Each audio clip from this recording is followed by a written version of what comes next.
भाई कितना प्यारा हो, और अगर भाई के जीवन में भगवान ना हो तो उसका त्याग करना चाहिए या नहीं?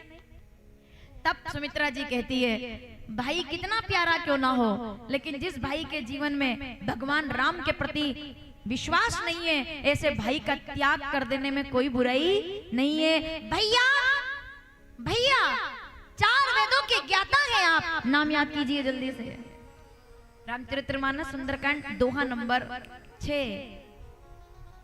नव तुलसी का वृंद जहां देखे कपि हर्षाई। मैं आपसे पूछूंगी, भैया 4 वेदों के ज्ञाता हैं आप, प्रकांड पंडित हैं आप, विद्वान हैं आप, सोने की लंका आपके पास है, सब सुख आपके पास है, यम कुबेर सब आपके पास है, शनि ग्रह सब आपको सेवा करते हैं, लेकिन इतना सब होने के बावजूद भी मैं आपके पैर पकड़ के कहता हूँ कि राम जी को प्रणाम कर लीजिए, राम जी को प्रणाम कर लीजिए। काम कोह और लोभ सब नाथ नरक के पंथ, सब परिहरी रघुबीर ही, भजो भजई जेही संत। मैं हाथ जोड़कर कहता हूं, और बदले में भाई बात मानने की बजाय लात मार करके भगा दे। सोचो, पिता के जीवन में अगर भगवान ना हो तो प्रहलाद बनकर त्याग देना चाहिए, नाम याद दिलाइएगा जरा। और अगर रावण जैसे भाई के जीवन में राम ना हो तो फिर चाहे वो 4 वेदों का ज्ञाता ही क्यों ना हो, ऐसे भाई का त्याग करने में देर नहीं करनी चाहिए। पिता तजो प्रहलाद विभीषण बंधु, विक्षण बनकर के ऐसे भाई का त्याग कर देना चाहिए। जिसके जीवन में धर्म नहीं है, ऐसे भाई का त्याग करने में कोई बुराई नहीं है। परिवारवाद की बात करते हैं हम लोग राम कथा के पांडाल से, लेकिन एक बात मैं कहना चाहूंगी यहाँ पर जितने लोग उपस्थित हैं, परिवार भाई सब तब तक प्यारा हो जब तक उनके जीवन में धर्म हो। जिसके जीवन में धर्म नहीं है, ऐसे भाई का त्याग करने में, ऐसे पिता का त्याग करने में कोई बुराई नहीं है। पिता तजो, मैं आखिर में पूछूंगी किसने किसको त्यागा है? पिताजी का त्याग किसने किया? प्रहलाद ने। भाई का त्याग किसने किया? विभीषण ने। अब तीसरी पंक्ति पर जो कथा आ रही है, भाई आज का तो आधे से आधा प्रसंग तो यही हो जाना है। अब तीसरा नाम तो मैं आपसे पूछूंगी, ठीक है? जाके प्रिय न राम बेदेही, तजो ताही कोटि बेरिन सम, जदपि परम स्नेही, पिता तजो प्रहलाद विभीषण। और तीसरे नंबर पर अगर पिता के जीवन में भगवान ना हो तो प्रहलाद बन जाना चाहिए। दूसरे नंबर पर अगर भाई के जीवन में राम ना हो तो विभीषण बन जाना चाहिए। और तीसरे नंबर पर अगर माँ तो सबसे बड़ी होती है, लेकिन अगर माँ के जीवन में राम ना हो तो ऐसे माता का त्याग करने में कोई बुराई नहीं है। माँ, नाम याद कीजिए। माँ, आपने जन्म दिया है मुझे, जननी हो तुम मेरी, मैं आपका बड़ा सम्मान करता था। I used to respect you, used to, sentence बदल दिया। मैं आपका सम्मान करता था, ऐसा क्या कह दिया? क्या दुनिया में माता को कभी त्यागना चाहिए? क्या माँ त्यागने के योग्य होती है? बिल्कुल नहीं। तो फिर सुनिए, माँ आज तक मैं आपका बड़ा सम्मान करता था। क्यों? क्योंकि आप राम से प्रेम करती थी तो मैं आपसे प्रेम करता था, क्योंकि आप राम जी को चाहती थी तो मैं आपको चाहता था। लेकिन आज आप देखो, ये जितनी नजरें हैं ये मुझे नफरत से देख रही हैं, ये अयोध्या के लोग मुझे घृणा से देख रहे हैं। आप तो मुझे, अगली पंक्ति पर आपको नाम याद आ जाएगा उस बेटे का, आप तो मुझे राजा बनाना चाहती थी पर आपने तो मुझे भिखारी बना करके रख दिया। लोग मुझे कैसे देख रहे हैं कि यही है वो जिसकी वजह से अयोध्या उजड़ गई, यही है वो जिसको राजा बनना था, यही है वो जिसने अपनी माता को सिखाया होगा, यही है वो जिसने राम जी को वनवास करा दिया, यही है वो। जबकि बात और है कि इस बच्चे की तो कोई गलती ही नहीं। थोड़ा समझ में आ रहा है आपको? इस घर की स्थिति क्या है आज? जो घर कभी परिवार का आदर्श हुआ करता था, उस घर का 27 वर्ष का युवा बच्चा आज अपनी माता से कह रहा है कि मेरे भैया राम ने मुझे सिखाया है कि माँ बाप से बढ़कर कुछ नहीं होता। लेकिन माँ, आज तुमको देखकर लगता है कि इससे तो अच्छा होता कि तुम बांझ रह जाती, कम से कम मेरा जन्म ना होता और ये कलंक मुझे ना लगता कि मैं तुम्हारा बेटा हूं। इतनी बड़ी बात कोई सामान्य कथा नहीं है ये। आंखों में आंसू उस बच्चे के। क्या गलती थी? मैं आपसे पूछती हूँ, बताइए। क्या गलती थी उस बेटे की? वो तो ननिहाल में था ना, उसे तो एबीसीडी नहीं पता क्या हुआ है नगर के अंदर। और नगर के अंदर दशरथ जी के मरण के पश्चात जब वो आए तो लोगों ने उनसे ऐसा व्यवहार किया जैसे कोई दुश्मन आ गया। लोगों ने देखा नहीं, जो आते थे तो पहले स्वागत होता था, आज सब मुंह फेर कर खड़े हो गए। ये समझ भी नहीं पा रहे कि क्या हुआ है। आए महल में, माता को सफेद कपड़ों में देखा, आंखों में आंसू आ गए इस बच्चे के, रोने लगे भरत। सुनिएगा इस कथा को ध्यान से। तो कैकेयी कहती है, क्यों रो रहे हो भरत? तो भरत जी कहते हैं, आपको देखकर रो रहा हूं। पीछे तक के बैठे लोग शब्दों पर ध्यान देंगे अब जरा। आपको देखकर रो रहा हूं। मुझे देखकर रो रहे हो? क्यों? मुझे देखकर क्यों रो रहे हो? तुम तो मुझे देखकर खुश हो जाते हो, जब भी आते हो गले लग जाते हो, आज क्यों रो रहे हो? तो भरत जी कहते हैं, अरे भरत जी को ये पता नहीं है कि राम जी अब महल में नहीं है। माताओं समझिएगा बहुत ध्यान से, ठीक है? अब इस पूरे प्रसंग के दौरान सब रास्ते आगे के स्ट्रिक्टली बंद रहेंगे, पूरा ध्यान से सुनिएगा, ठीक है? मैं जब भी भरत जी वापिस आते ना तो कैकेयी से गले लगकर रो। अरे भाई, बच्चा चाहे कितना बड़ा हो जाए, माँ की गोद बड़े से बड़े इंसान को बच्चा बना देती है। कभी माता की गोद में सिर रख करके, ये जो बच्चे बैठे हैं ना यहाँ, बेटा सुनो मेरी बात, जो तुम मेरी उम्र के यहाँ बैठे हो और आपके माता पिता अगर घर में हैं तो ये मौका मत छोड़ना। जब भी तुम्हें तनाव हो, जब भी तुम्हें टेंशन हो, जब भी तुम्हें डिप्रेशन हो, जब भी तुम्हें परेशानी हो, तो YouTube पर, मोबाइल पर, टीवी पर किसी मोटिवेशनल स्पीकर को सुनने के लिए मत जाना। मैं कहती हूँ आपसे, जब कभी तुम्हारे जीवन में लगे कि तुम हार रहे हो तो दुनिया के किसी बड़े से बड़े लाखों कमाने वाले मोटिवेशनल स्पीकर को सुनने के लिए मत जाना। अपनी माता की गोदी में जाकर के सर रख देना। उससे बड़ा मोटिवेशनल स्पीकर और कोई नहीं हो सकता है। जिसको मां ना समझा सके उसको दुनिया का कोई व्यक्ति मोटिवेट नहीं कर सकता। सब केवल और केवल पाखंड है। मोटिवेशनल स्पीकर नाम की कोई चीज भारत में नहीं है माता के अलावा, कोई नहीं है। क्या कोई मोटिवेट करेगा आपको? मोटिवेट होना है तो अपने माँ बाप को देख करके मोटिवेट होना। भरत जी जब भी आते थे माता की गोदी में सिर रख करके और सो जाते थे तो मोटिवेट हो जाते थे। माता की गोदी में सिर रखने से बड़ा मोटिवेशन और कोई नहीं है। मुझे माफ कीजिएगा, आज के लोग बड़े बड़े लोगों को सुनने के लिए जाने को तो तैयार है, लेकिन अपने माता पिता की गोद में बैठकर सुनने के लिए तैयार नहीं है। इसीलिए दिक्कतें हो रही है। माता पिता को सुनो। माता, एक बार अपनी समस्या माँ को बता दो, रोते रोते बता दो, बिना रोए बता दो, कह दो एक बार माँ से, कह दो एक बार पिता से, जो तुम्हारे बात दिल में है बोलकर देखो, रास्ते खुल जाएंगे तुम्हारे जीवन के रास्ते। ऐसे राह खुल जाती है उन लोगों के जीवन में जिसके जीवन में माँ बाप होते हैं। समझ रहे हैं आप? सौभाग्यशाली हो तुम जितने बच्चे बैठे हैं यहाँ, सौभाग्यशाली हो तुम कि तुम्हारे घर में माता पिता हैं। कभी जीवन का दुर्भाग्य देखना है तो अनाथ आश्रम में जाकर के देखना कि उनको कोई रोकने टोकने वाला नहीं है, तो उनको कोई प्यार करने वाला भी नहीं है। सहारे ढूंढने पड़ते हैं। माँ बाप तो माँ बाप होते हैं। तो मैं वापिस आती हूँ। भरत जी आज दौड़ते थे और कैकेयी की गोद में सिर रख देते थे, लेकिन आज ऐसा नहीं हुआ। रोए तो सही लेकिन गोद नहीं मिली। तो कहा, माँ हाँ भरत तुम दुखी लग रहे हो। हाँ मैं दुखी हूँ। आज क्या हुआ है? जल्दी नहा लो, तैयार हो जा। बोले नहीं नहीं, मैं तो आपको देख के दुखी हो रहा हूँ, मैं पहचान नहीं पा रहा। अभी तो कैकेयी ने बोला भी नहीं है कि मैंने क्या किया है। उसके पहले भरत जी कहते हैं मैं आपको पहचान नहीं पा रहा। आप माता कैकेयी है ना? मैं पहचान नहीं पा रहा। तो माता कहती है क्या बोल रहे हो भरत? मैं ही तो कैकेयी हूँ। बोले नहीं, साड़ी सफेद पहनी है और हाथ में आरती की थाली लेकर के खड़ी हुई हो। ये मेरी माता का चरित्र नहीं हो सकता कि जिस घर में किसी का पति का शव रखा हो। मुझे बताइए माताओं, अगर किसी घर में पति का शव रखा हो तो क्या वो नारी आरती की थाली सजा सकती है? भरत ने कहा क्या हो गया है आपको? अभी उनको थोड़ी पता कि राम जी भी नहीं यहाँ पर नहीं है, चले गए। जमीन खिसक गई पैरों तले। ये क्या है? बोले क्या आरती की थाली? साड़ी सफेद और आरती की थाली? ये तो माता कैकेयी का चरित्र नहीं था।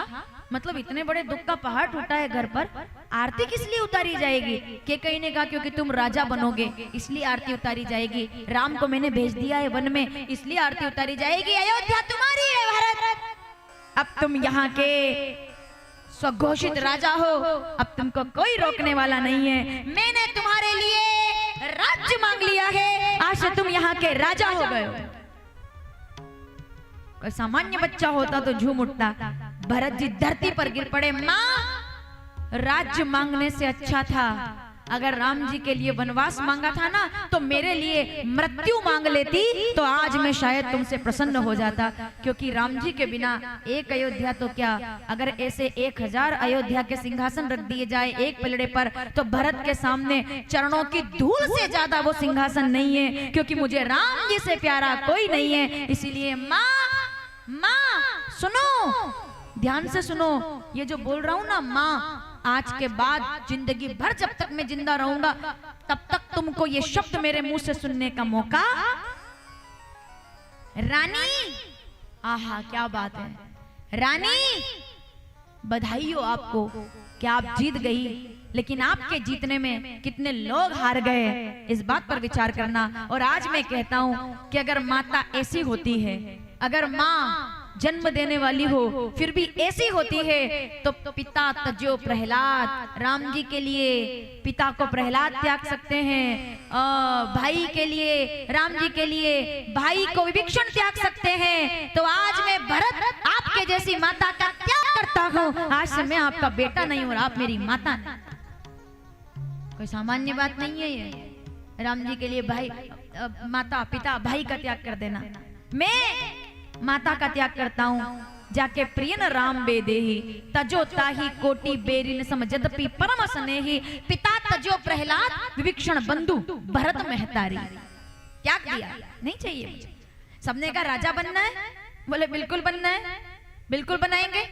अभिषेक की तैयारी करो, पिता का संस्कार किया, दाह संस्कार राजा दशरथ का, राजा बनने की तैयारी करो। तो भरत जी कहते हैं बिल्कुल बिल्कुल बनाया जाए, लेकिन मुझे नहीं, जिनका अधिकार है उनको लाया जाए, उनको बनाया जाए। चलो सब चित्रकूट चलते हैं, राम जी को लेकर आएंगे, उनके बिना यहाँ का राजा कोई नहीं है। बोलिए भरत लाल की। ये है कथा रामचरितमानस की, समझ रहे हैं भाई से। चलिए थोड़ा आगे बढ़ती हूँ।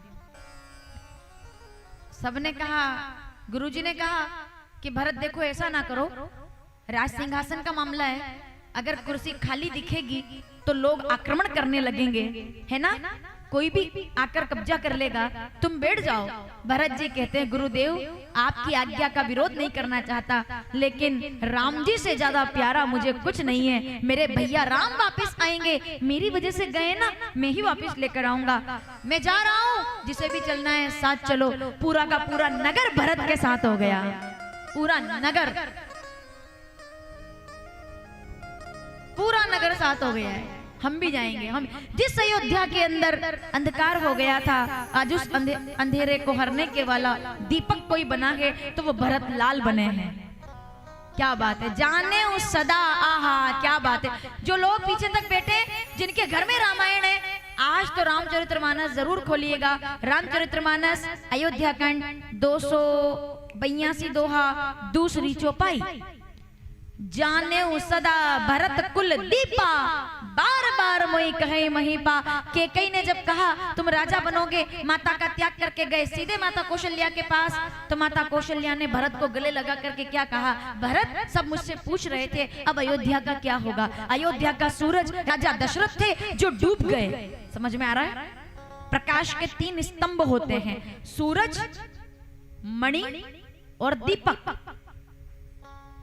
सूरज नहीं है तो मणि उजाला करती है, मणि नहीं है तो आखिर में दीपक से उजाला होता है। तो जब अंधकार हो गया अयोध्या में, ना तो दशरथ जी के नाम का सूरज रहा, ना राम नाम की मणि रही। पूरी अयोध्या पूछ रही थी अब इस अंधकार से कौन उबारेगा। तब मैं मनी मन में सोच रही थी कि राजा दशरथ रूपी सूरज नहीं रहे तो क्या हुआ। विद्वान लोग अगर मेरी बात आप तक पहुंच जाए तो विचार कीजिएगा। कौशल्या जी कहती है मुझे विश्वास था भरत कि अयोध्या में राजा दशरथ रूपी सूरज ना रहे तो क्या हुआ, राम नाम की मणि चली गई तो क्या हुआ, भरत नाम का कुल दीपक आने वाला है जो अयोध्या में उजाला करेगा। मेरा दीपक आ रहा है, बिना प्रमाण के नहीं बोल रही हूँ मैं। रामचरितमानस लिख लो, अयोध्या कांड 282 दोहा, चित्रकूट के जंगल में दूसरी चौपाई। जाने सदा भरत कुल दीपा, बार बार मोई कहे महीपा।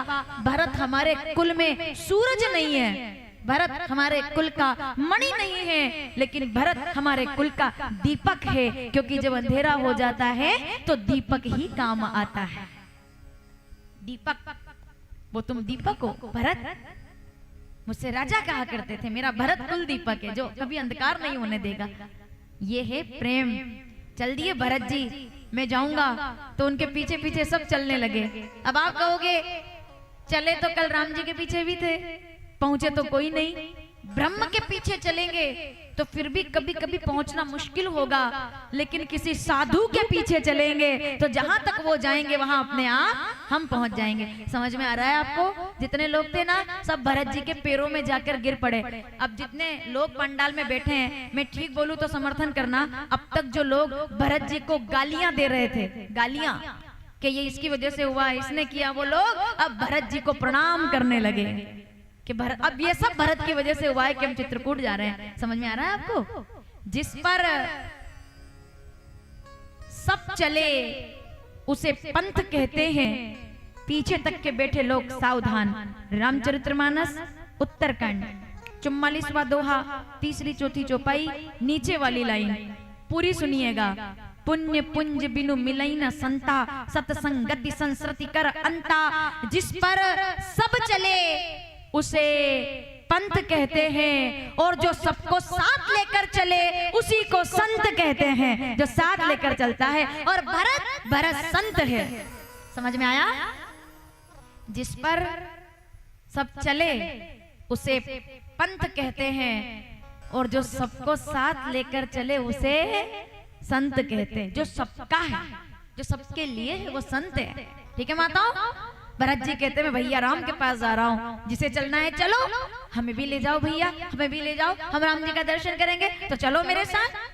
तो किसी ने कहा कि जल्दी चलना है तो कोई हाथी के साधन से जाएगा, कोई घोड़े के साधन से जाएगा, माताएं कहती है हम भी जाएंगे, कोई पालकी के साधन से जाएगा। समझ में आ रहा है? सब अपने अपने साधन से चले। तो गोस्वामी जी कहते हैं कि कुछ लोग हाथी के साधन से चले, मतलब हाथी पर बैठ करके, कुछ लोग घोड़े के साधन से चले, कुछ लोग पालकी के साधन से चले, कुछ लोग रथ के साधन से चले, सब अपने अपने साधन से चले। तो किसी ने तुलसीदास जी से पूछा सब अपने अपने साधन से चले तो भरत कौन से साधन से चले?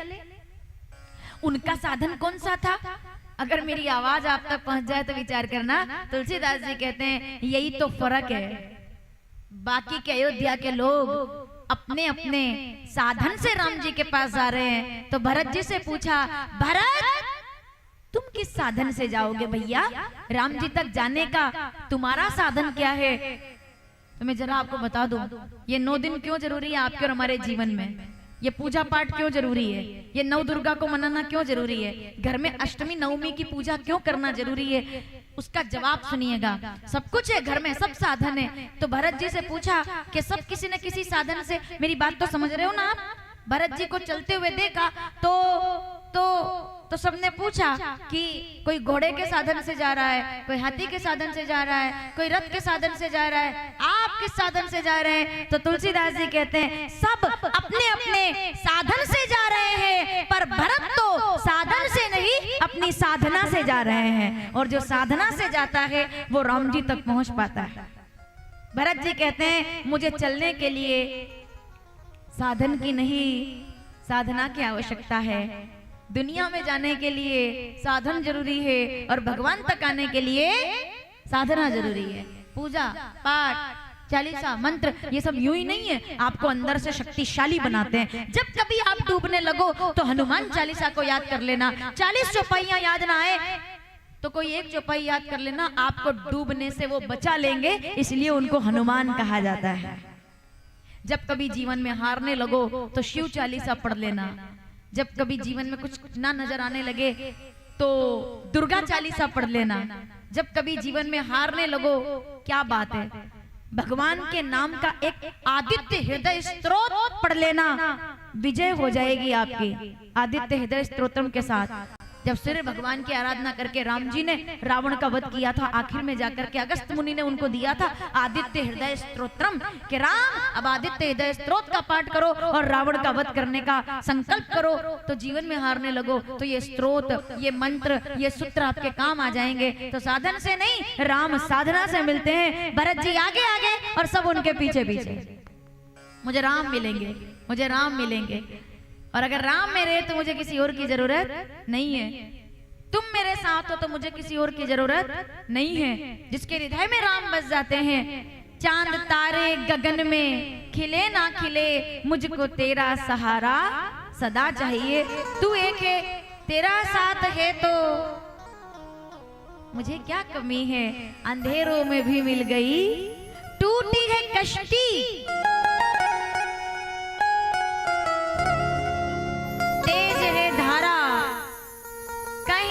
कहीं तो मिलेगा किनारा। माना कि आंखों में थोड़ी नमी है, दुखी आप सब होंगे थोड़े थोड़े, कोई बात नहीं, इंतजार करो, समय निकलेगा। आप भी यही है, मैं भी यही हूँ। भगवान का नाम लीजिए, दुर्गा की स्तुति कीजिए, राम जी का नाम जपिए, ओम नमः शिवाय कहिए, संकट आएगा फूल की तरह निकल जाएगा और आप कमल की तरह खिलखिला करके फिर इसी किसी राम कथा के पंडाल में बैठे होंगे और मुस्कुराकर कथा सुन रहे होंगे। मैं पाताल घुटकुरी पहले कथा करने आई हूँ, पहले आपने मुझे सुना है, भालूकोना में आई हूँ, भैंसाताल में आई हूँ, सब जगह कहीं ना कहीं कोई ना कोई आया होगा, तब भी आप दुखी ही होंगे। मैं आज से 10 साल के बाद आऊंगी ना, तब भी कोई ना कोई दुख पीछा छोड़ने वाला नहीं है। बताओ ऐसा होगा कभी कि मैं इस पंडाल में आऊं और सब कहते कि भैया हम तो एकदम 100% सुखी हो गए, हमारे खुद के ठिकाने नहीं है कि हम 100% सुखी हो जाए। तो मैं आपसे क्या कहूँ, कोई ना कोई तकलीफ, कोई ना कोई दुख, कोई ना कोई कष्ट चलता रहेगा ना, नहीं चलेगा क्या? आपको दुख है कि दुनिया में कुछ जीवन में आता क्यों नहीं है, और हमें भी पीड़ा है। अब आप कहोगे आप तो साधु, आपको काहे की पीड़ा? अगर आपको पीड़ा हो जाए तो साधु बनने से फायदा क्या है भाई? है पीड़ा, दुख है, बताओ किस बात का दुख है? आपको दुख ये है कि ये बुरा समय कब निकलेगा, और हमें इस बात की पीड़ा है कि ये 8 दिन इतनी जल्दी क्यों निकल गए, अभी तो और हमें यहाँ बैठना चाहिए था। हमें पीड़ा किस बात की? आपको छोड़कर जाने की। ये आनंद जो 7 दिन का है, बताओ मुझे 1 करोड़ रुपए भी अगर आप इस जमीन पे लाके परसों रख दोगे तब भी ये आनंद खरीद सकते हो क्या? जब तक कथा जीवन में ना हो, सत्संग ना हो, बताओ। उसके लिए आज का पल, क्या तारीख होगी आज? 3 या 4 अप्रैल?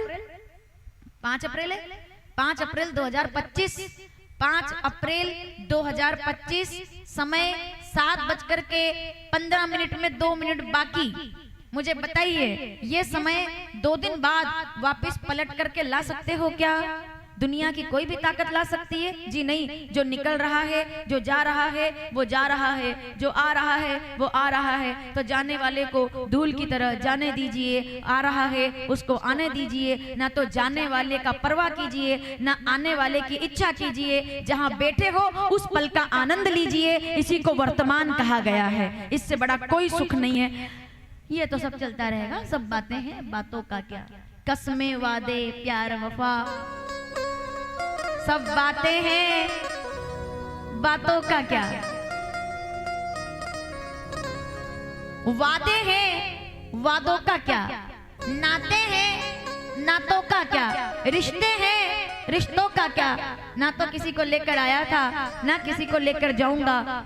इस बात को जान लेना वैराग्य है, इस बात को जानकर जाग लेना वैराग्य है। आज से, अभी से, इस पल से 24 घंटे पहले आप इसी पंडाल में बैठे थे और मैंने कहा था कि कल ये बात मैं आपसे करूंगी। 24 घंटे के बाद अब मैं वहां आ गई हूं। आप भी आ गए?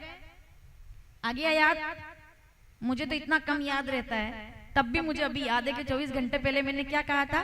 कल इसी समय राम जी तमसा के तट पर थे और सब नगर के लोग सो गए थे, खो गए थे और राम जी उनको छोड़कर चले गए थे।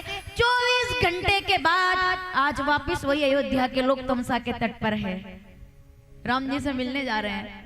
तो वो जितने भी थे ना वो सब ऐसे बैठ गए एकदम। किसी ने कहा थोड़ी देर सो जाओ, थक गए हो, थोड़ी देर सो जाओ। उनने कहा पहले सो के देख लिया, अब नींद नहीं आ रही। अब मुझे बताओ कल नींद आ गई, आज नींद क्यों नहीं आ रही? क्योंकि कल ब्रह्म साथ में थे तो माया आ सकती है, लेकिन आज ब्रह्म साथ में नहीं है। आज तो जगाने वाला संत साथ है जो आपको कभी सोने नहीं देता, जो आपको मोह निशा जग सोह निहारा, जो जगाने का काम करता है उसको संत कहते हैं। समझ में आया आपको? आज भरत जी साथ में ना, किसी को नींद नहीं आई, इसीलिए संत को चौकीदार कहा गया है। जागते रहो, जो सोवत है वो 24 घंटे पहले मैंने कहा था कि आखिरी पंक्ति कल पूरी करूंगी। कल क्या हुआ? जो सोवत है वो, और आज जो जागत है सो। भरत जी के पीछे पीछे चल रहे, बोले आज नहीं सोएंगे, जो सो जाएगा वो खो जाएगा। क्या होता है अधिक सो लेने से भी क्या हो जाता है? ये जो मौका मिला है, ये अवसर कभी कभी मिलता है। मुझसे आज कोई पूछ रहा था कि क्या मिल जाता है इतने सुबह जल्दी 4 बजे उठना और पूजा करना और ये करना वो करना, सब उससे क्या? अब कौन पूछ रहा था इस बारे में क्या ही बताऊं मैं आपको। बड़ा कठिन सवाल पूछा किसी ने मुझसे।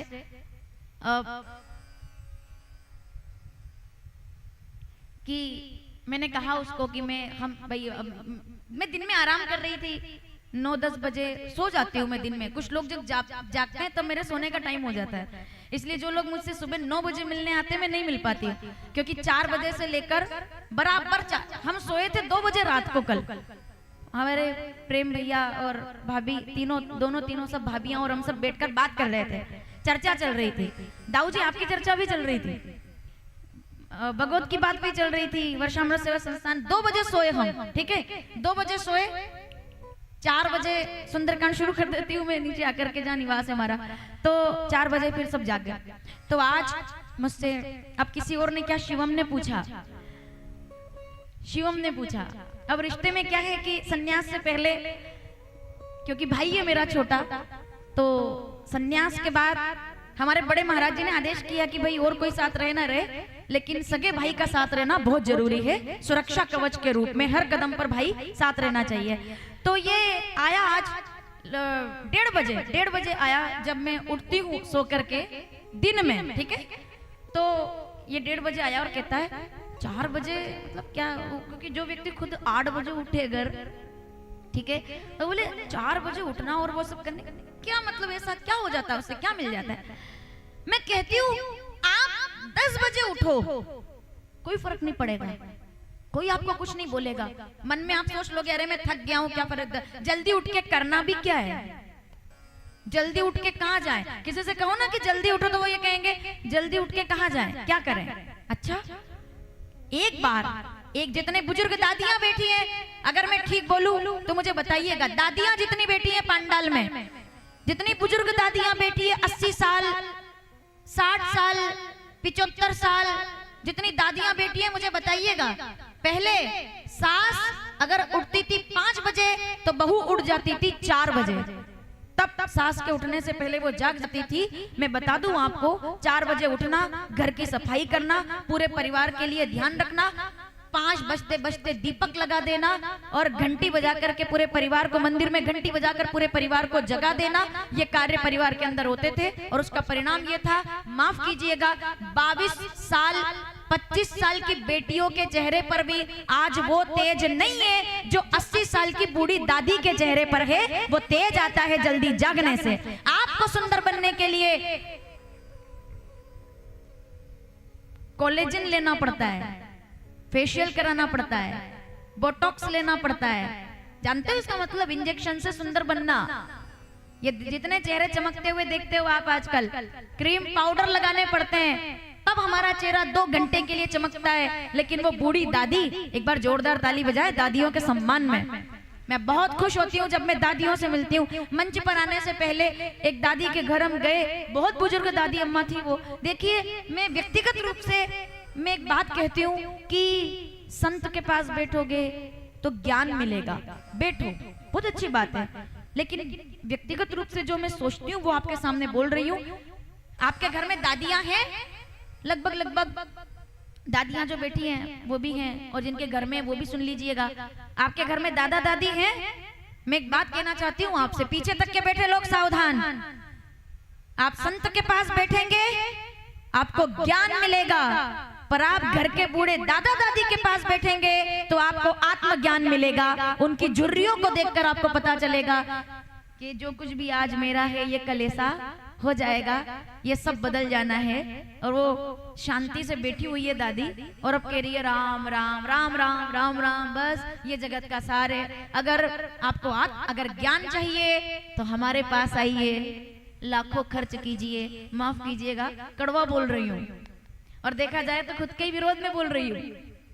अगर आपको ज्ञान चाहिए तो लाखों रुपए खर्च कीजिए, बड़े पंडाल बनाइए, हमको बुलाइए, हम आपको ज्ञान सुनाएंगे। लेकिन अगर आपको आत्मज्ञान चाहिए तो लाखों खर्च करने की जरूरत नहीं है, थोड़ा समय खर्च कीजिए और दादा दादी के पास जाकर बैठिए, मुफ्त में आत्मज्ञान प्राप्त हो जाएगा। क्योंकि उनसे बड़ा आत्मज्ञानी और कोई नहीं है जो आपको बताएगा कि बेटा लाखों रुपए के पंडाल में कथा सुनने के बाद तुमको वो सुनने को मिलेगा जो पड़ा हुआ है। पीछे तक के बैठे लोग सावधान, आप 15 लाख की कथा करा लो, चाहे पैसे से कोई कथा बड़ी नहीं होती है कभी भी। ज्यादा व्यवस्था, ज्यादा प्रोटोकॉल, ज्यादा दूरी, ज्यादा बड़ी बड़ी बातें हम कर सकते हैं, लेकिन याद रखिएगा दुनिया का ज्ञान जानने के लिए यहाँ आपको वो मिलेगा जो किताबों में लिखा हुआ है, लेकिन घर के उस कमरे में जिसमें बूढ़ी दादी बैठी हुई है वहां वो मिलेगा जो उन्होंने पढ़ा नहीं है, जो उन्होंने जिया हुआ है, उनका अनुभव प्राप्त होगा। और अनुभव ज्ञान से बड़ा होता है, इसलिए बुजुर्गों का आदर करती हूँ और बुजुर्गों का आदर करने में विश्वास रखती हूँ। जितना संतों को प्रणाम करते हो उससे आधा भी घर के दादा दादी को प्रणाम कर लोगे तो आपको कहीं जाने की जरूरत नहीं पड़ेगी। इसलिए बूढ़ों का घर में होना भाई जरूरी है। तो भरत भैया सबको साथ लेकर के चले और कहते हैं कि अब अगर भगवान मेरे हैं तो मुझे किसी और की जरूरत नहीं है, वो परमात्मा मेरे साथ है। गाइएगा मेरे साथ, आइए प्रेम के साथ चलते हैं। 2-3 पंक्तियां गाकर भजन को आगे बढ़ाएंगे। हाँ, तो हम ये बोल रहे थे कि टूटी है कश्ती, तेज है धारा, कहीं ना कहीं तो मिलेगा किनारा।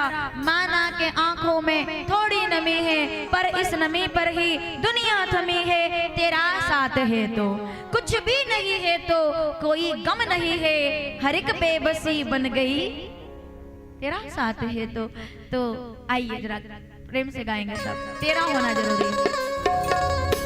आसरा इस जहां का मिले ना मिले, आसरा मुझको तेरा सहारा सदा चाहिए, तुझको तेरा सहारा सदा चाहिए। आसरा इस जहां का मिले ना मिले, आसरा इस जहां का मिले ना मिले, मुझको तेरा सहारा चाहिए, मुझको तेरा सहारा सदा चाहिए।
जहाँ आपको खुशियाँ नजर आ रही है वहाँ केवल भरम है, क्योंकि वो भरम ज्यादा देर रहता नहीं है और सुख भी ज्यादा देर रहता। समय के साथ चीजें बदल जाती हैं। तो पंक्ति सुनिएगा और ध्यान दीजिएगा। यह खुशियाँ है गम और ज्यादा है गम, यह खुशियाँ है गम ज्यादा है गम, जहाँ देखो वहाँ पर भरम ही भरम, जहाँ देखो वहाँ पर भरम ही भरम, जहाँ देखो वहाँ पर भरम ही भरम। चांद तारे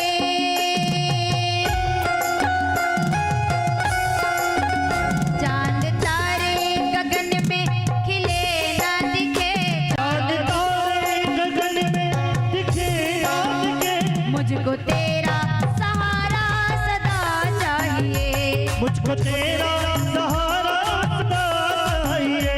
आसरा इस जहां का मिले ना मिले, आसरा इस जहां का मिले ना मिले, मुझको तेरा सहारा सदा चाहिए, मुझको तेरा सहारा सदा चाहिए।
बदले माली वही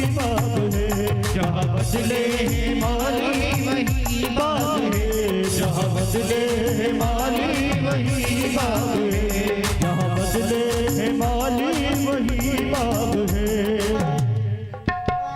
मेरे गुलशन में कलियां खिले ना खिले, मेरे गुलशन में कलियां खिले ना खिले, मेरे गुलशन में कलियां खिले ना खिले, मेरे गुलशन में कलियां खिले ना खिले, तेरा सहारा सदा चाहिए, मुझको तेरा सहारा सदा चाहिए।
का सहारा, श्याम जी का सहारा।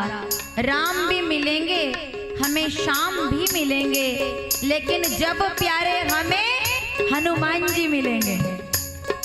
सब गाएंगे मेरे साथ, दोनों हाथ जोड़कर। आज अष्टमी तिथि है, अष्टमी तिथि अष्ट सिद्धि नवनिधि के दाता।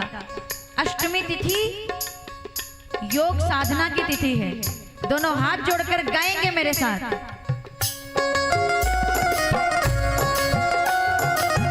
हे दुख भंजन मारुति नंदन, हे दुख भंजन मारुति नंदन, सुन लो मेरी पुकार, पवन सुत विनती बारंबार। पवन सुत विनती बारंबार, पवन सुत विनती बारंबार।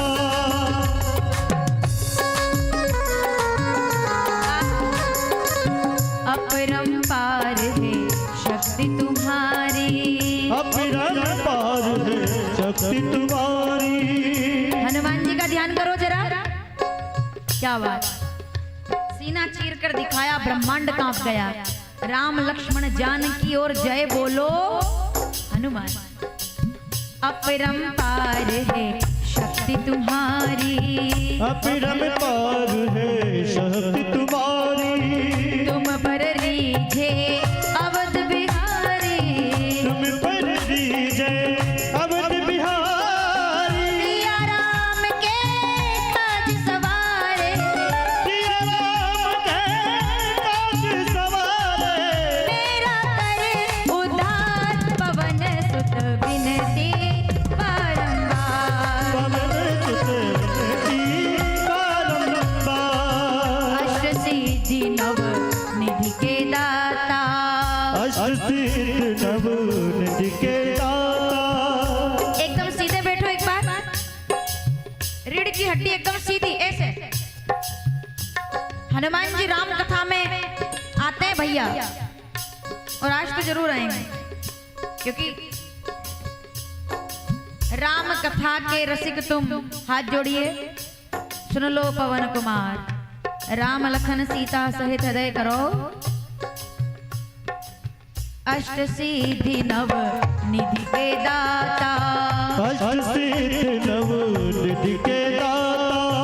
दुखियों के तुम भाग्य विधाता, दुखियों के तुम भाग्य विधाता। सिया राम के काज सवारे, सिया राम के काज सवारे। मेरा करे उद्धार, पवन सुत विनती बारंबार। पवन सुत विनती बारंबार। आखिरी पंक्ति आप सब पूरी करेंगे मेरे साथ, ठीक है? और सबको गाना है। और जब मैं कहूँ आखिरी में विनती बारंबार, बस इतने में दोनों हाथ उठाकर सब गाएं। आपको केवल इतना कहना है, पवन सुत विनती बारंबार। ठीक है, तैयार है सब? हे दुख भंजन, हे दुख भंजन मारुति, सुन लो, दोनों हाथ उठाकर, सुन लो मेरी पुकार, पवन सुत, पवन सुत विनती, पवन सुत विनती, सुन लो मेरी पुकार, पवन सुत विनती।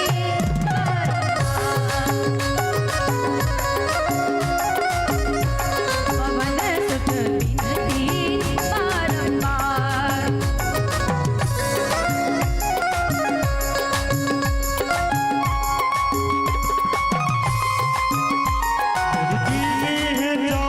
और पत है विशाल, मेरे दिल में है जान, पत है विशाल। हर कदम पर मुसीबत अब तू ही संभाल, हर कदम पर मुसीबत अब तू ही संभाल, हर कदम पर मुसीबत अब तू ही संभाल, हर कदम पर मुसीबत अब तू ही संभाल। मेरे चाहत की दुनिया बसे ना बसे, मेरे चाहत की दुनिया बसे ना बसे, मेरे चाहत की दुनिया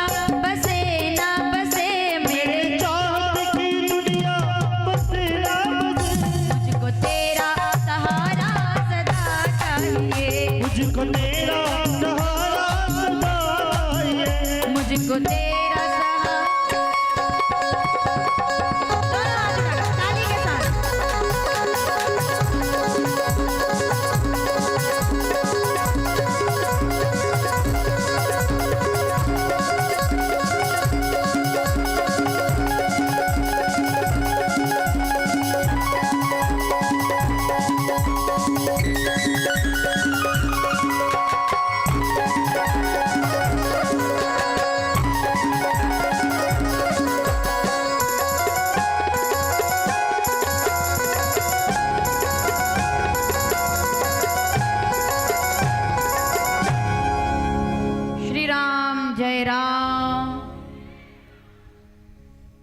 तो बात बस इतनी सी है कि मेरी धीमी है चाल, तेरा पथ है विशाल, हर कदम पर मुसीबत अब तू ही संभाल।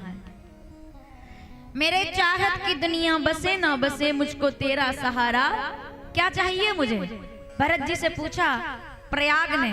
बोलिए भरत लाल की। भरत जी से पूछा क्या चाहिए आपको? रामचरितमानस अयोध्या कांड दोहा नंबर 204। शुरू में करूंगी, पूरा आप करेंगे। धर्म न अर्थ न काम रुचि, गति न चाहो निर्वाण। तो भरत फिर तुम चाहते क्या हो? बोले धर्म नहीं चाहिए।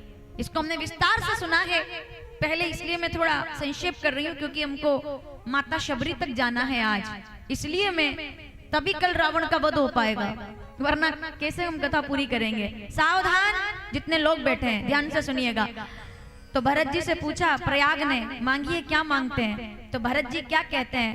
धर्म न अर्थ न काम रुचि, गति न चाहो निर्वाण। अष्टमी तिथि पर मांग लीजिए गंगा से क्या मांगना चाहते हैं। तो कहा जन्म जन्म रुचि राम पद, यह वरदान न आन। सब मिले ना मिले लेकिन राम जी के चरणों की प्रीति बनी रहे, बस मैं ये चाहता हूं, प्रीति कम ना। चित्रकूट जा रहे हैं भैया भरत, रास्ते में चलिए जल्दी से भरत लाल जी को पहुंचाते हैं चित्रकूट। बड़ा प्यारा प्रसंग है, आंखों में आंसू लेकर। निषाद मिले गले लगाया, केवट मिले हृदय से लगा करके कहा क्या राम जी ने तुमको गले लगाया था? बोले हाँ राम जी ने मुझे गले लगाया था। तो भरत लाल जी दौड़ करके केवट को गले लगा लेते हैं। क्यों? क्योंकि राम जी के हृदय का स्पर्श तुमको हुआ है तो तुम कितने धन्य हो। मुझसे ज्यादा धन्य तो केवट तुम हो कि तुमने राम जी का स्पर्श पा लिया है। आगे बढ़े क्योंकि भगवान ने चित्रकूट में निवास किया है तो भरतलाल जी वहीं जा रहे हैं। चलते चलते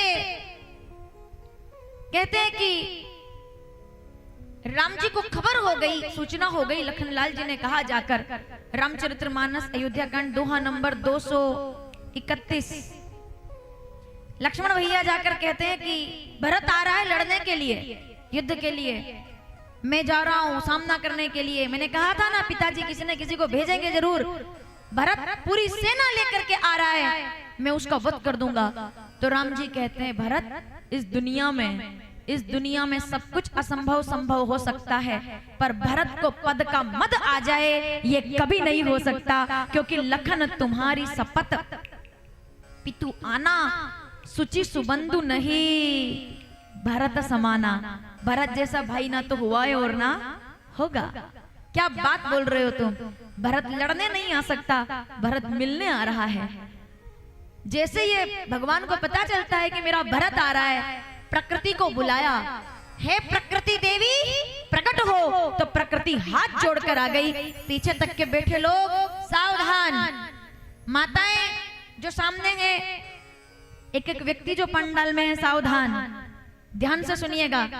राम जी को पता चल गया। ये तो मैं बहुत संक्षेप में सुना रही हूँ आपको, भरत चरित्र बड़ा विराट है पर हमको आगे तक जाना है, इसलिए तो कुछ बातें केवल हम, जैसे मान लो कि खरियार रोड में कई मंदिर होंगे, हम सोचे कि सब मंदिर का दर्शन कर ले तो बड़ा मुश्किल है। कुछ एक मंदिर हम अंदर जाकर देखते हैं, कुछ एक मंदिर को हम शिखर से देख लेते हैं, प्रणाम कर लेते हैं। तो कुछ प्रसंग हम ढंग से सुनते हैं और कुछ प्रसंगों को हम शिखर दर्शन करके प्रणाम कर लेते हैं। तो थोड़ा थोड़ा सब सुनने का मौका मिले, सावधान। रामचरितमानस अयोध्या कांड 231वां दोहा, पहली दूसरी चौपाई। लखन तुम्हारी शपथ पे तू आना, सुचि सुबंधु नहीं भरत समाना। मैं कहता हूँ भरत से प्यारा कोई भाई नहीं है। प्रकृति को बुलाया, प्रकृति सामने आ गई। आदेश कीजिए प्रभु, क्या आज्ञा है? तो राम जी ने कहा, मेरा भरत आ रहा है चित्रकूट में, तो जिस रास्ते से वो आ रहा है ना, उस रास्ते के सब कांटे हटा दो, एक एक कंकर मिट्टी में दबा दो, फूलों के ढेर खिला दो। रास्ते पर, जिस रास्ते पर भरत आ रहा है उस रास्ते पर एक भी कांटा नहीं होना चाहिए। कंकर पत्थर साफ करवा दो, प्रकृति को कोमल बनवा दो, पत्थर भी फूल जैसे हो जाए, ऐसा कर दो। मैं तुम्हें आदेश देता हूँ। माताओं, मेरी आवाज आ रही है आपको? क्या बोला राम जी ने प्रकृति से? कि जिस रास्ते से मैं आया था चित्रकूट में, उसी रास्ते से भरत आ रहा है, इसीलिए उस पूरे रास्ते को सुंदर बना दो, मीठे मीठे जल प्रपात खुलवा दो। फल तो प्रकृति ने कहा पकने में 6 महीने का, 2 महीने का, 1 महीने का टाइम है, आज ही पका दो। फल मीठे कर दो, फूलों में सुगंध भर दो, पानी को मीठा कर दो।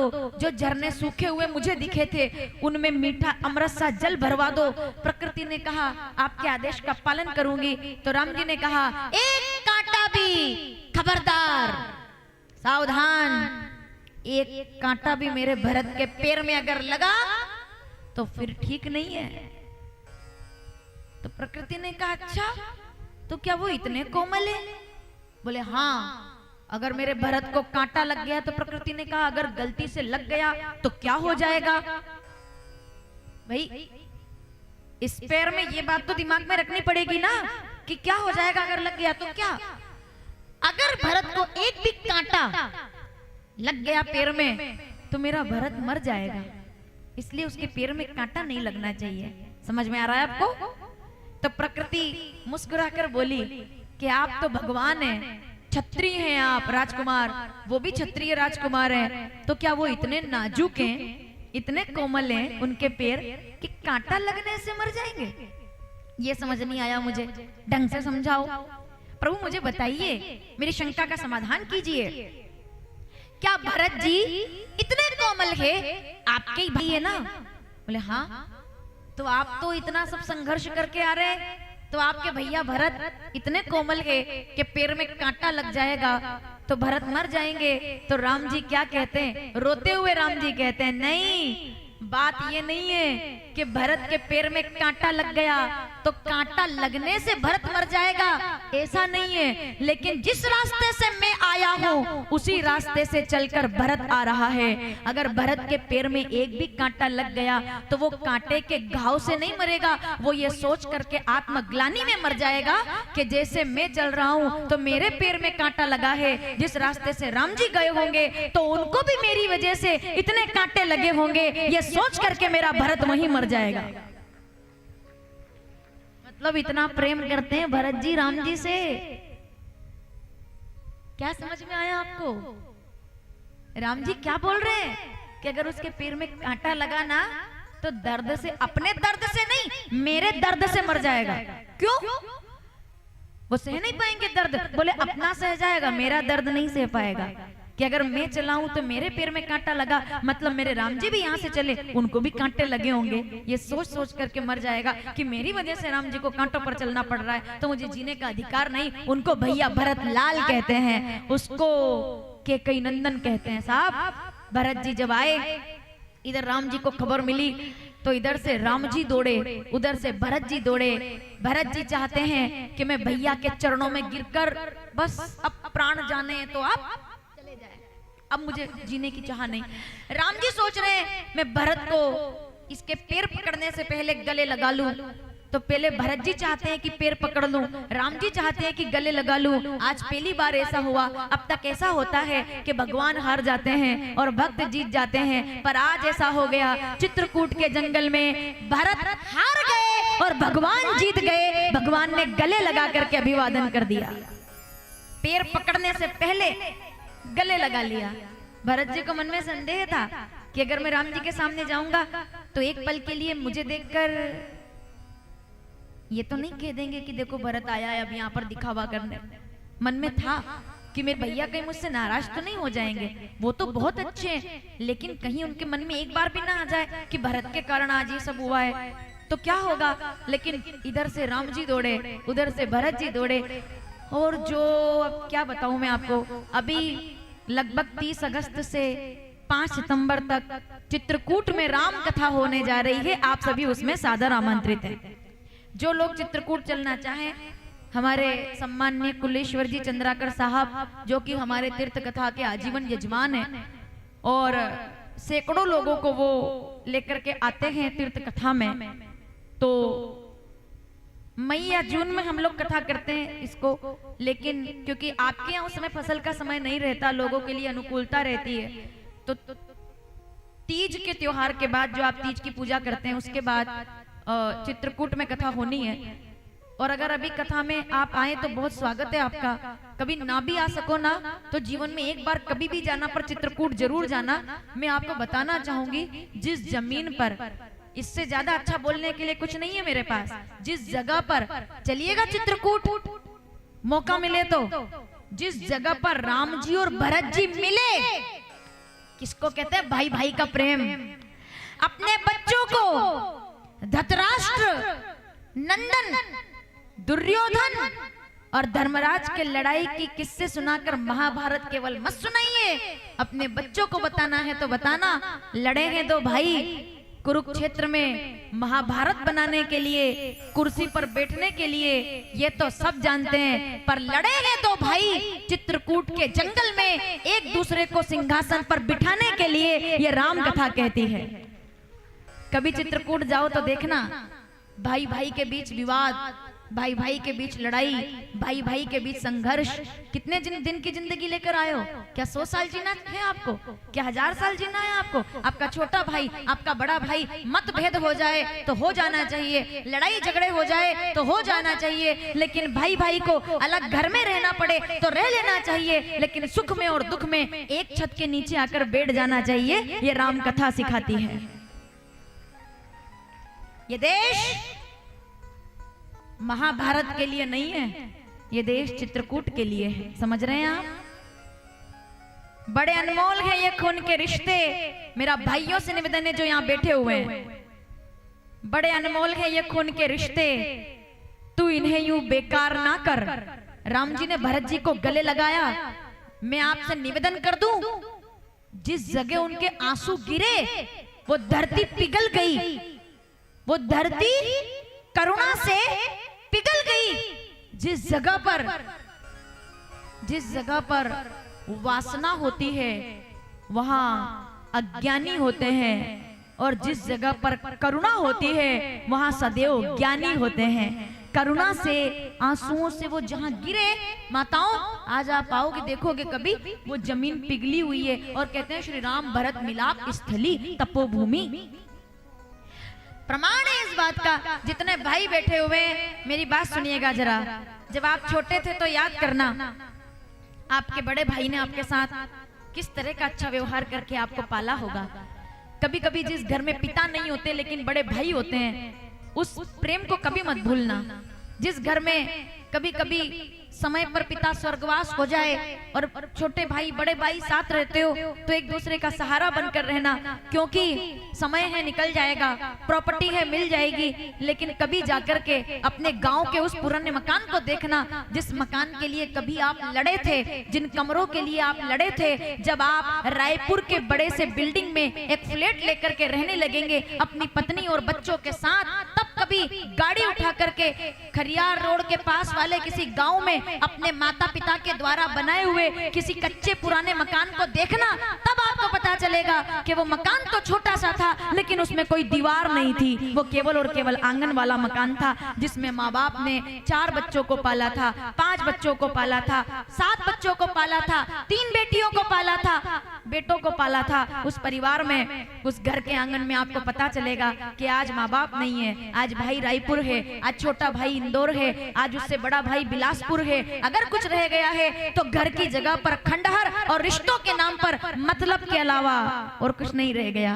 तो मेरा निवेदन है आपसे कि बड़े अनमोल है, राम कथा सुनकर जा रहे हो तो खाली ताली बजा कर ना जाए, केवल स्वीकृति देकर ना जाए।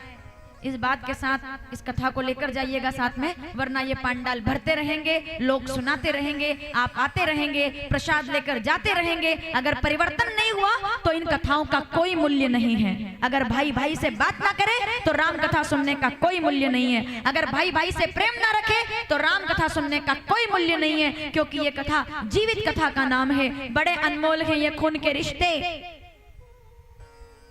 तू इन्हें यूं बेकार ना कर।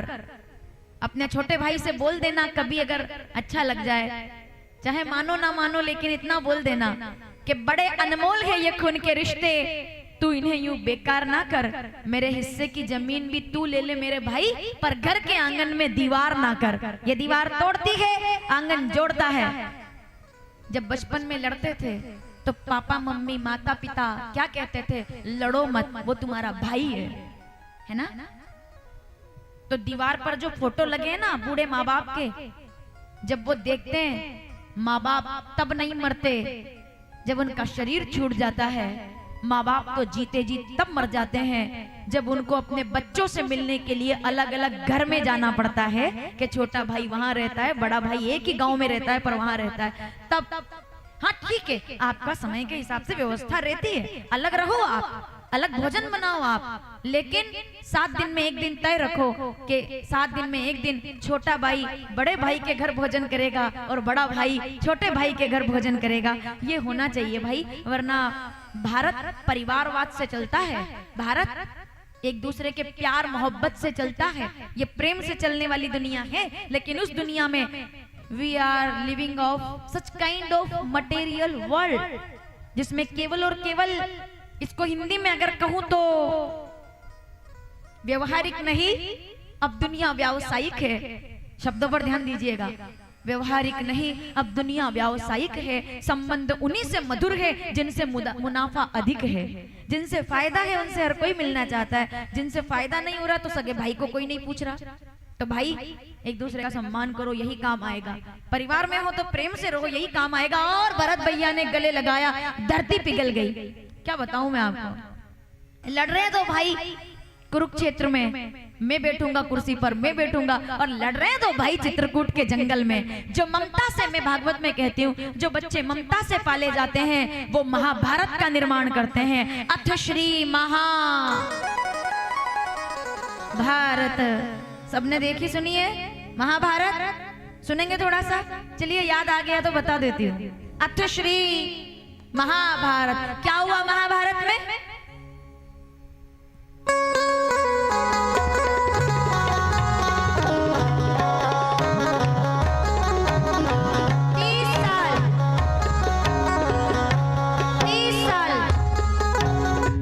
टीवी पर 30 साल पहले आपने यह संगीत सुना होगा जब महाभारत शुरू होती थी।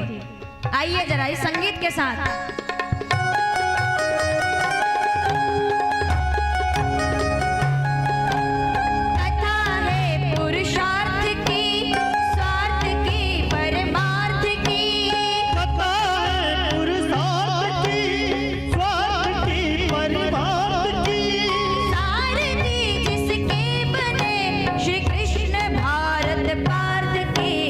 शब्द उद्घोषित हुआ जब सत्य सार्थ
बिगुल, ये हाथी, ये घोड़े, ये आपने सब महाभारत में लगभग देखे हैं। ये बिगुल, ये हाथी, ये घोड़े चित्रकूट भी गए थे, लेकिन लड़ने के लिए नहीं। जो बच्चे ममता से पाले जाते हैं वो महाभारत का निर्माण करते हैं, और जो बच्चे समान समता से पाले जाते हैं वो चित्रकूट का निर्माण करते हैं। जहां ममता होती है वहां खून की नदियां, जहां ममता से पाले, केवल मोह से पाले जाते हैं वहां खून से नदियां बहती है, और जहां प्रेम से बच्चे पाले जाते हैं वहां प्रेम की मंदाकिनी बहती है। चित्रकूट के घाट पर भरत लाल जी गले लगाए हैं। कितना बोलूं और क्या क्या बोलूं, भैया मैं आपको लेने आया हूं, चलिए। राम जी कहते हैं भरत, एक तरफ धर्म है और दूसरी तरफ तुम्हारा प्रेम, और बेटा जगत जानता है रघुकुल रीति, प्राण जाए पर प्रभु करी कृपा पावरी दीनी। अब आप मेरी बात सुनिए। रामचरितमानस अयोध्या कांड 231 दोहे में राम जी को पता चलता है कि भरत आ रहा है। रामचरितमानस अयोध्या कांड 286 दोहे में जनक जी का आगमन होता है और वो मिलते हैं। इसके आगे तक आप 300 तक चले जाओ, तब तक चरित्र चलता रहता है, बातें चलती रहती है।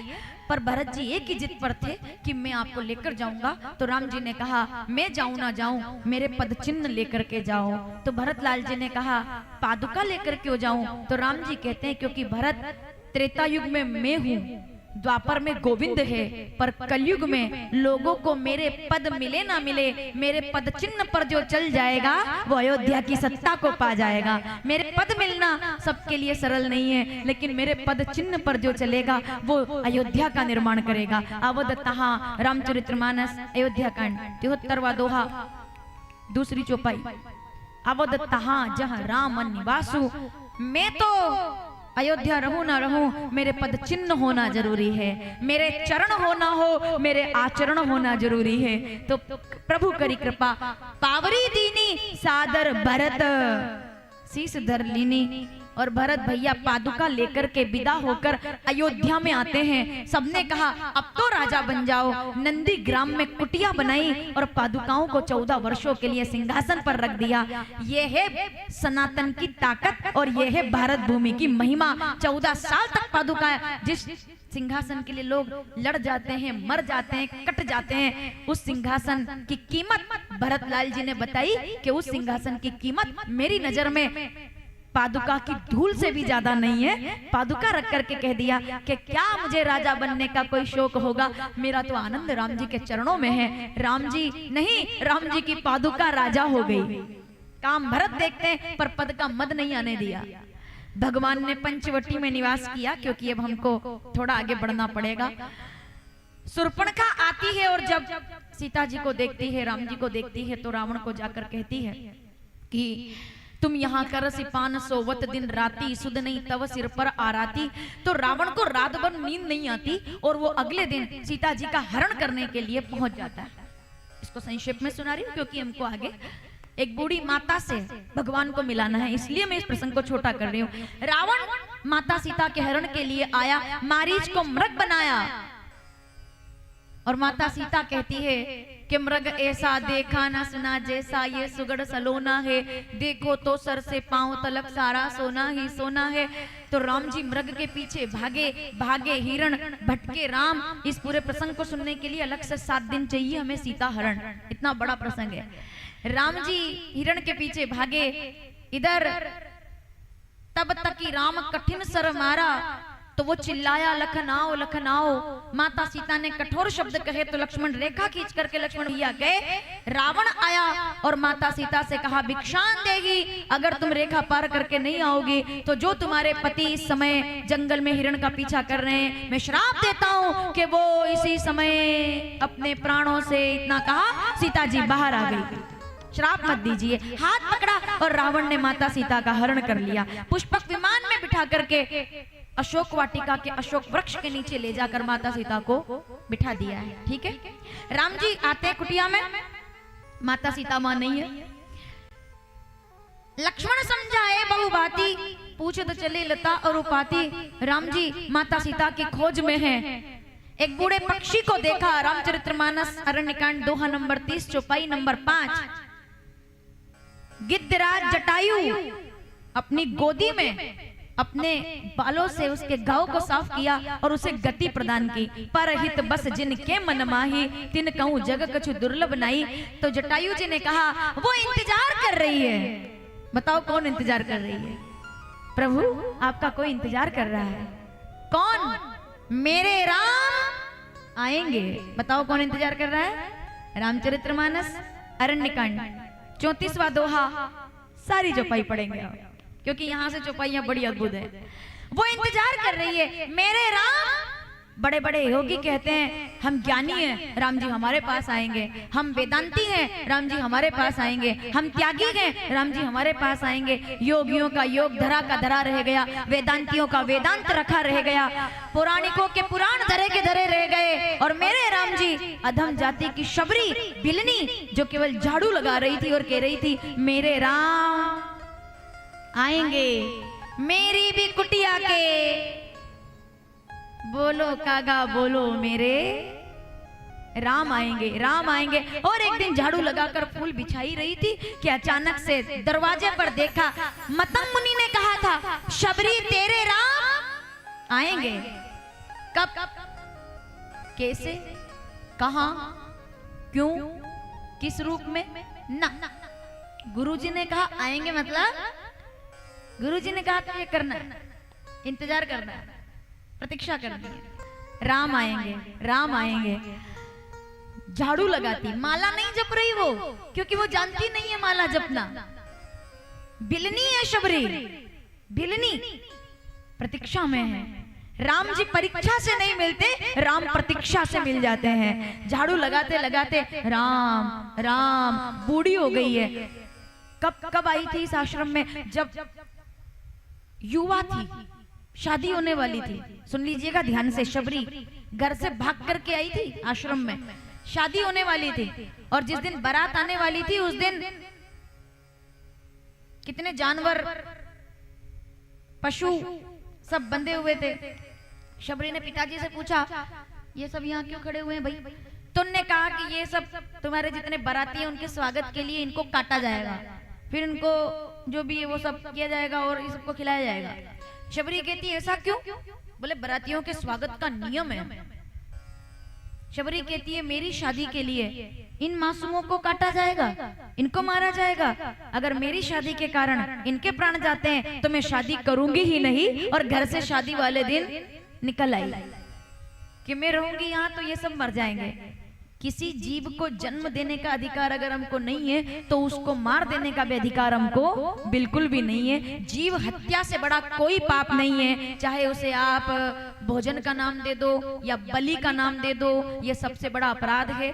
कई बार हम देखते हैं मंदिरों में भी में देखिए, अब समय बदल गया है। पहले संसाधन कम थे, ठीक है, जो व्यवस्था थी पूजा हो जाती थी, लेकिन अगर किसी व्यक्ति को माँ भगवती के मंदिर में बलि देनी है तो किसी मासूम जानवर की बलि देने की बजाय अपने अवगुणों को बलि दे करके और स्वयं सद्गुण धारण कर लेना चाहिए, तब दुर्गा प्रसन्न होती है। हमारे यहाँ उज्जैन में भैरू महाराज का स्थान है, काल भैरव, आपने नाम सुना होगा। अब विडंबना यह है कि लोग मंदिर बाद में जाते हैं, पहले दुकान जाते हैं, क्योंकि इनको लगता है कि ये चढ़ाने से भैरू महाराज खुश हो जाएंगे। अच्छा, कन्वीनियंट है ना, ये कन्वीनियंट है। क्या हम तो प्रसाद लेने गए थे, भोग लगाते टाइम बोलते थे थोड़ा सा उधर चढ़ाना, बाकी इधर दे देना। नहीं, सही बता रही हूं मैं आपको, मैं विरोध नहीं कर रही किसी चीज का, किसी परंपरा का, किसी पूजा पद्धति का। भैरू महाराज के हम एक बात कहना चाहूंगी, काल भैरव के हम मदिरा चढ़ाते हैं और वो पीते हैं, ये सच है, चमत्कार है उज्जैन में सबसे बड़ा, वो पीते हैं। लेकिन उसका अगर आप वहां के बूढ़े लोगों से, बुजुर्ग लोगों से बात करोगे, पंडितों से बात करोगे, जो बुद्धिजीवी लोग हैं उनसे बात करोगे तो उसका मतलब क्या था कि बेरू महाराज के यहाँ जाओ और गलती से अगर कोई शराब पीने का आदी हो तो बेरू महाराज प्रसन्न हो जाएंगे कि वो जाए और संकल्प करे कि अब तक जो मैं पीता था वो शराब मैं आपको समर्पित करके मदिरा का त्याग करने के लिए आया हूँ, आज के बाद शराब को हाथ नहीं लगाऊंगा। इस कारण से वहां पर शराब चढ़ाई जाती थी कि त्याग करने के लिए लोग जाते थे कि हम नशा नहीं करेंगे, हम शराब नहीं पिएंगे। लोगों ने क्या समझ लिया कि शराब चढ़ाएंगे तो भेरू जी प्रसन्न होंगे। अरे भाई, आपका शौक फूल से है, फूल चढ़ाओगे तो भेरू जी खुश हो जाएंगे, मिठाई चढ़ाओगे तो वो प्रसन्न हो जाएंगे। लेकिन अगर कोई व्यक्ति शराब पीता है और उस शराब, तो फिर एक बात बोलूं मैं आपसे, चलो अब मुझे थोड़ा गलत मत समझिएगा, अगर भेरू महाराज के यहाँ शराब चढ़ती है और उसका प्रसाद लेने के लिए इतना उत्सुक हो सकते हो तो शंकर जी के यहाँ जहर चढ़ता है। कभी किसी ने बोला कि ओम नमः शिवाय, पता चले कि ओम नमः शिवाय, ओम नमः शिवाय, ओम नमः शिवाय और महादेव को भजते भजते महादेव मिल जाए, उधर कोई नहीं बोलता कि थोड़ा प्रसाद दे दो, क्योंकि वो जहर पीते हैं, है ना। मैं बहुत विनम्रता से कहना चाहूंगी, किसी पूजा पद्धति का मेरा विरोध नहीं, मैं जानती हूँ ये वीडियो जब आएगा सामने तो लोग मेरा विरोध करेंगे और वही लोग विरोध करेंगे जिनके यहाँ रोज ढक्कन खुलते होंगे। सीधी बात है, नहीं पीने वाला विरोध नहीं करेगा। अब मुझे परवाह नहीं है, देखो कल जिंदगी जाती है, आज चली जाए, इतनी अगर परवाह होती जीवन की तो राम घाट पे पिंडदान करने की जरूरत नहीं पड़ती मुझे। इसलिए डरती मैं हूं नहीं किसी से। मेरा निवेदन है केवल ये कि जिन लोगों को लगता है कि शराब को चढ़ा देने से भेरू महाराज प्रसन्न होते हैं तो सत्य है, लेकिन हमेशा के लिए त्याग देने से भेरू महाराज प्रसन्न होते हैं। देवी माता प्रसन्न होती है कि एक बार अगर छोड़ आओ तो वापिस कभी जीवन में स्वीकार मत करना, तो भगत हो तुम, तब जाकर के भेरू महाराज प्रसन्न होंगे। तो निवेदन है मेरा, जीव मात्र पर दया करना ये प्राणी मात्र का कर्तव्य होना चाहिए। तो शबरी क्यों आए राम जी? मतंग मुनि के आश्रम में आकर बैठ गई, सफाई करती रोज। मतंग मुनि ने कहा, बेटी कौन हो तुम? बोले मैं शबरी हूँ, ऐसी ऐसी बात है, शादी करती तो वो जीव सब मारे जाते इसलिए मैंने शादी नहीं की। तो कहा ठीक है तुम तब करो। तो वो झाड़ू लगाती, वो सफाई करती, वो राम राम राम कहती। तो मतंग मुनि ने कहा और किसी के पास आए ना आए पर तेरे राम क्यों, उससे क्यों कहा कि आएंगे? उसका जवाब है रामचरितमानस उत्तरकांड 40वां दोहा पहली चौपाई, परहित सरिस धर्म नहीं भाई, पर पीड़ा सम नहीं अदमाई। जो परोपकार करता है, जो दूसरों को दुखी देखकर दुखी हो जाता है, वेद पढ़ना आए ना आए, पीछे तक के बैठे लोग कथा के उपसंहार में सावधान। वेद पढ़ना नहीं आता मुझे, शबरी कहती है, क्योंकि मैं अनपढ़ हूं, वेद पढ़ना मैं नहीं जानती, फिर क्या मुझे राम जी मिल जाएंगे? तो मतंग मुनि ने क्या कहा, तुम्हें वेद पढ़ना नहीं आता तो क्या हुआ, तुम्हें प्राणियों की वेदना पढ़ना आता है इसीलिए राम जी आएंगे। तुमने वेदना को पढ़ा है, वेद पढ़ के भी अगर कोई वेदना को ना पढ़े तो फिर बेकार है, और अगर वेदना पढ़ ली जाए तो वेद पढ़ने के बराबर सार मिल जाता है। इसलिए तेरे राम आएंगे, शबरी इंतजार कर रही है, मेरे राम आएंगे और